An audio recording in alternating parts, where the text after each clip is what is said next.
Hey, whoa, so far I haven't checked out any of the FAQ stuff, but everyone is super pissed about it. What exactly is the reason why? Well, we just finished going over it for an hour, but the too long didn't read was, we waited an extra month and a half for the FAQ to come out, and then it did, and they said they're not changing anything because they didn't have enough data, which conceivably they knew a month ago and just didn't feel like telling us.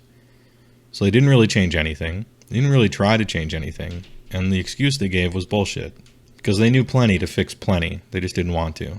And so that's why people are mad. And 40K got a big old update, which you would expect 40K to get more of an update than AOS ever does. And I think that's fair because it's a huger game. But it doesn't mean you can, like, jerk us around, you know, and lie to us.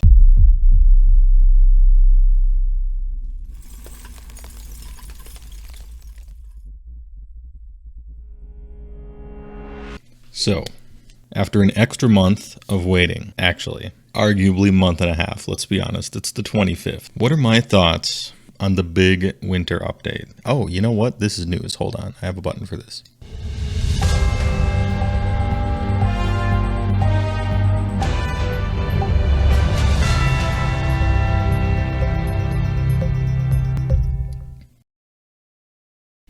It's trash. But exactly what type of trash is it? Yeah, Pendulette's in chat. You guys probably saw the tweet. How has your army changed in the Warhammer Age of Sigmar January FAQ? It has not. I was thinking about how to do this, right? How to organize the show. Because the first thing you think of is you do a bit, right? You pretend you haven't seen it. You talk about how high your hopes were for all 30 armies or so. And you're like, okay, well, let's start with Beasts of Chaos, right? This faction has been looking for blah, blah, blah. And you feign ignorance and everyone plays along. And that's the joke. You're like, oh boy, this is their opportunity to really do something with a faction that sucked forever, right? And then you dutifully go over to the FAQ page and you're like, all right, let's see, where's Beast of Chaos? And you keep scrolling, okay. You keep scrolling, last updated 2019.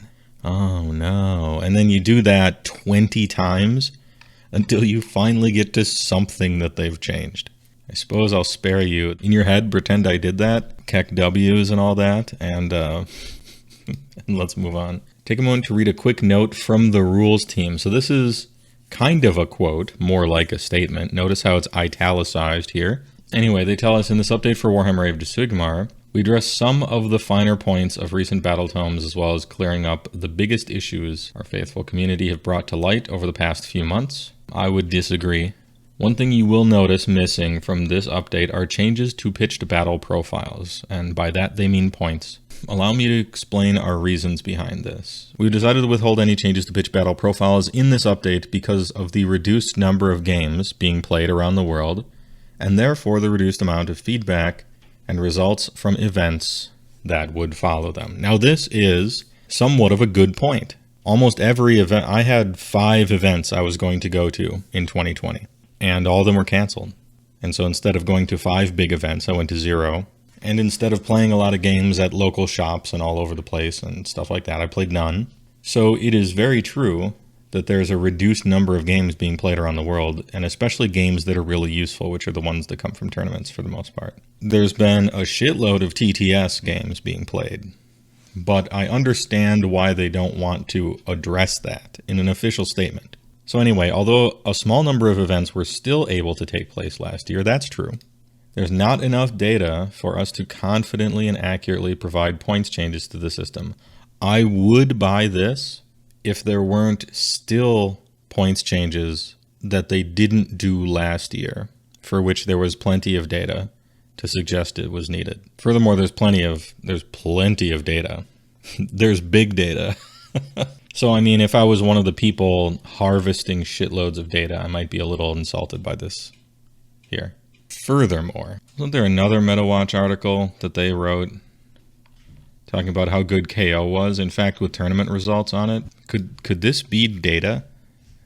So there was enough to publish those articles, but not enough to make any changes at all to anything. That's a little sus, right?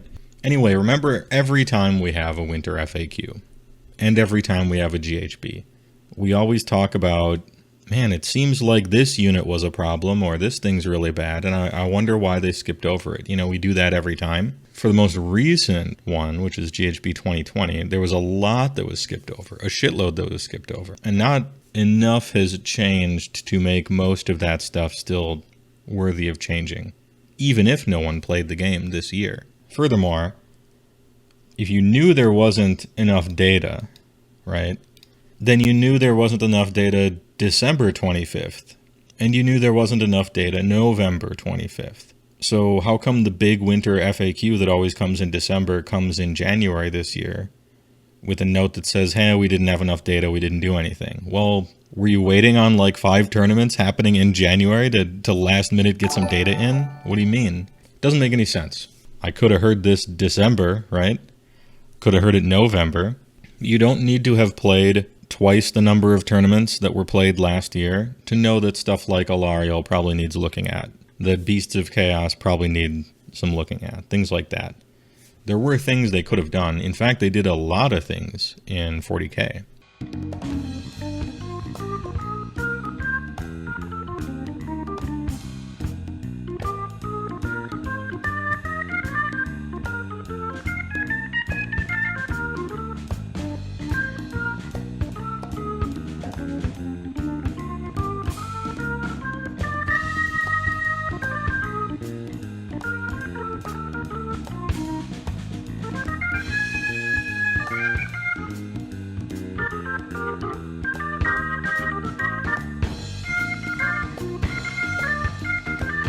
There were obvious slam dunk changes that could have been made to almost every army, unit-wise.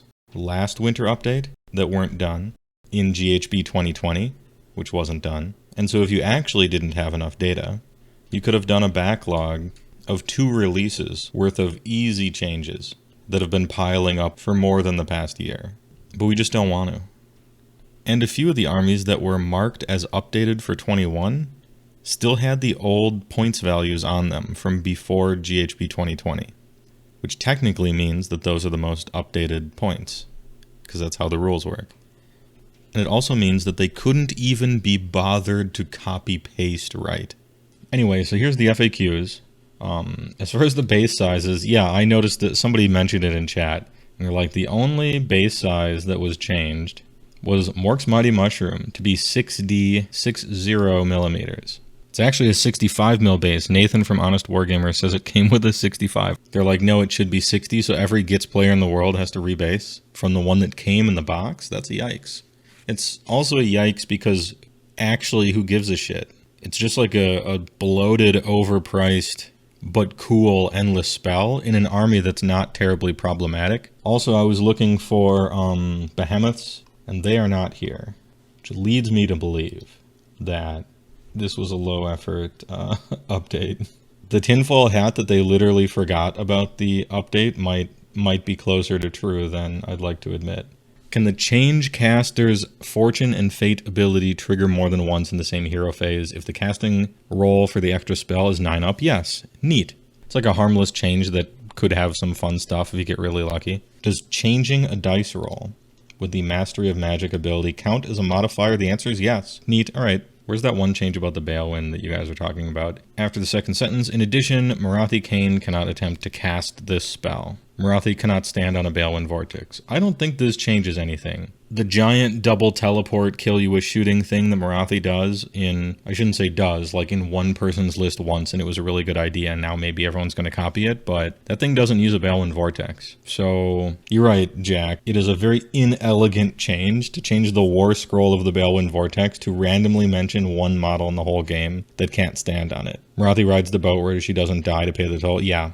She rides the boat, doesn't die because she can't die, takes 3 wounds, brings the Shadow Queen along with her, who can then moves up to 3, charges in, and the bows shoot like 3 times and kill everyone. That's the big combo. As far as the Seraphon changes, you're expecting something about Croak because of how OP he is. It's him and everything around him kind of enabling him. And when you do that, it is a lot of points, right? But it's extremely powerful as well. Some have said for the whole year that it was too strong. Oh, the Bind Endless Spell thing. OBR pays dearly to soul link their spells. It's costly to do it. Your wizard's at -1 the cast, that sucks. Their soul is linked. You can't take that over. That makes sense. Anyway, Royal Family. I felt two ways about this in order, and I'll bring you on this journey with me. Royal Family changed the battalion organization to stuff. Also, key point, that do not have mounts. At first, my reaction was, duh, you couldn't do that before. They must be changing their nomenclature about the bolded keyword versus not bolded title of the war scroll distinction for battalions. Try to follow along, I didn't explain that very well. In battalions, sometimes they have the name, which is Abhorrent Archregent. If they're bolded in caps like here,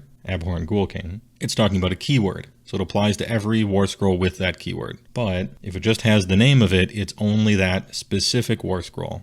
And this is how I thought it worked. And that's mostly how it did work. And so when you look at something like Royal Family, you're like, can I have Abhorrent Ghoul Kings on Royal Terrorgeists as the 2-6 distinction? And I would have said no, because the name of the war scroll is Abhorrent Ghoul King on Royal Terrorgeist. And Abhorrent Ghoul King over here is not bolded and not in all caps, so it's not a keyword thing, so you can't do it. However, but if you look at the core rules, RB Man, thanks for the big 2-month resub, appreciate it. Poor Nighthaunt, crying anime face, we'll get to it. But also, yes, poor Nighthaunt. Battalion organization, ignore the first paragraph. Second paragraph, the organization section of a battalion lists the titles or keywords for the units it can or must include. If an entry is the title of a unit, any unit with that title can be used. So far, that lines up with what I've said. There's a parenthetical. You can ignore subheaders under the title unless they are included in the entry for the unit. Here's where it's actually a change. TLDR, previous to the FAQ. Abhorrent Ghoul King, you could in fact use the On Royal Terrorgeist versions in the 2-6 here, because On Royal Terrorgeist is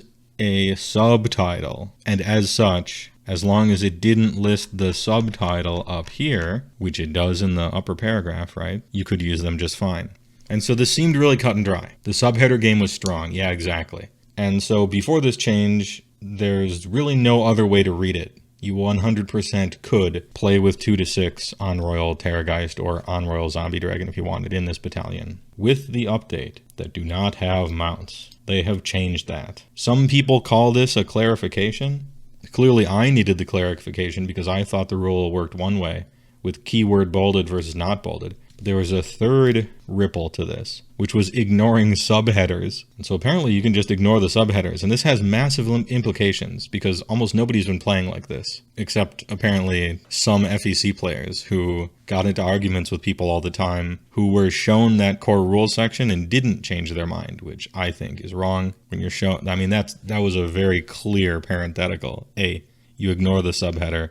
We did. There you go. So now, yeah, their armies aren't destroyed, it's just there are more drops now, and that sucks. FEC is a good army. Some would say great, but a far cry from problematic enough to targeted nerf on purpose. I don't understand that one. I think KO had they put an end clause on the ability that had no end condition. Everyone kind of assumed it only lasted for the phase, but if you played it as what the rules said, which I always think you should do, then it lasts forever. Now it doesn't. That's fine. Can a Marine model join the garrison of a friendly sky with the flying transport rule while it's within 3 of an enemy unit? In a Brock Zilfin, can an Arcanaut company from the Iron Sky Attack Squadron War Scroll Battalion leave the garrison of an Arcanaut frigate using the Bold Privateers ability? After that, Arcanaut frigate, it feels like they're telling me their clever combo all the way through this paragraph. Bold Privateers lets them use a normal move, I believe. And so they're trying to cash in their normal move kind of out of phase and see if that also ignores some other requirements on how you move and whether or not you can garrison or not something. And the answer is no. One update. Oh, this is my favorite one. Hold on. I love this one. You guys know that I collect this stuff. So get ready. This is a fun one. Can I use the Seeing Stone of Sonar rule to ignore the effects of endless spells cast by friendly wizards? Sonar ability is affected by an endless spell or spell cast by an enemy wizard. You can roll a die. Can I use it on a friendly wizard? No. Great question. Great question. Yeah, I'm glad we put that one in here. At the end of each player's turn, who checks to see if they have gained control of any objectives first? I know the person who asked this question is a Sons of Behemoth player, and the answer is the player's turn is taking place. Can a model that is within 6 inches of an objective I already control and an objective I do not control be counted towards both objectives? Again, nice try, Giants player. The answer is no. There's another one here. Can models set up in reserve in the Celestial Realm, for example, cast spells or use abilities or command abilities? No. And they couldn't ever. This has been like, is this old? January 21? Okay, because this question was asked like in the first, second edition thing, and it's always been no. The answer is always no. Even though this didn't work before, it kind of twists the knife, so I'm going to bring it up anyway. Drycha. If you start the game with Drycha under the ground, she does not get to pick her mercurial aspect because she's not on the table. It says at the start of the battle round you declare whether she's mad or sad. And so if she starts under the ground, by the time you pop her up, she has neither 20 attacks with the one thing or 20 attacks with the other thing. She's just straight War Scroll. And yeah, that's how she worked before. People probably maybe didn't realize it. Anyway, a little trivia. I always like pointing out the random ways that Sylvaneth gets screwed by the rules. Add the wizard keyword to the Briar Queen. Nice. We did it, lads. 2.5 years. Oh, really? They also have all the old points now? Oh, because it's updated 21, and this was such a zero effort update fact that they didn't even copy the new points from last year's GHB. All the points just went up to their pre-GHB level. Yeah, no TO in the world is going to enforce that, luckily. There is one change in the GHB. All right, enhance. Question. It is unclear when exactly the recovery step in a Skies of Slaughter game occurs. Stopped reading there. I don't give a fuck. We're almost done with FAQs. Man, usually FAQ reactions take so long because they do anything. But this year they did not. Misthaven battle traits. All right, these are all new. This is kind of like what you would expect in a giant FAQ where there's a bunch of stuff added, right? Misthaven narcotics. Change the third sentence to you can choose one additional friendly hero to have a narcotic for each artifact of power you include in your army. Oh, okay. Stormkeep battle traits, mortal auxiliaries. 1 in every 4 units in a Stormkeep army can be a city's unit. Those units cannot be the army general. Oh, that's actually a nerf. A few of the Stormkeep players that I've seen talking rather liked having a city general, and that actually kind of screws them over. I don't know if it was legal exactly, or if it was an open question, but they usually wanted a City of Sigmar unit as the general. So that is unfortunate. Like, City of Sigmar is way cooler racially than Stormcast, apparently. Because in Cities of Sigmar, when a Stormcast unit joins a Cities of Sigmar unit, I'm pretty sure they gain that city's keyword. And they can be the general. So once again, Sigmar is stingy with his stuff, but expects all sorts of special treatment when it's his guys being in a city army. I get it. Stormkeeps could have been really cool, but Lord Prometheus pretty much has my thoughts on it. Idolator's battle traits. Cultist units have the battle line battlefield roll. In addition, when you make a charge roll for a cultist, change the lowest die to a 60. If the roll's a double, change one of the die to a 6. I probably said 60. I meant 6. I'll release an FAQ about it. Yeah, I'm pleased. At long last, I don't think it's terribly good except for Nurgle, which we were talking about before. You can actually play with cultists now, and they get Marks of Chaos fucking finely. Do the Cities of Sigmar units I include in my Stormkeep gain the Stormcast Eternal keywords? Okay, this is kind of answering the designer's commentary question in a different way. If the answer is yes, do they? No to both questions. I like how the person just assumed that it would be, so they kept going, and they got the hard decline. I understand why they think it would work like that, because in the reverse, it does. So, it's a reasonable question. But yeah, no to both questions, sorry. No fun allowed. And you have to play with Liberators, get owned. Can Cities of Sigmar units in a Stormkeep army benefit from sub-faction command abilities? No, because those are Allegiance abilities, and you only benefit from those if you have the keywords, so... Are the new Daughters of Khaine War Scroll battalions available for use by Temples of Khaine other than Xanathar Kai? Yes, but you would never do that, so don't worry. And that's it? Yeah, that's it. Should this FAQ be complained about? Of course. It's trash. Obviously, don't get personal with your insults, right? But it was a pretty shitty thing they did and a bad job. And their excuse for why they didn't do it was clearly not true. So giving them a little shit for it if it's all in fun is perfectly fine. Specifically calling out designers by name, maybe don't do that, but that's like a normal rule, I feel like.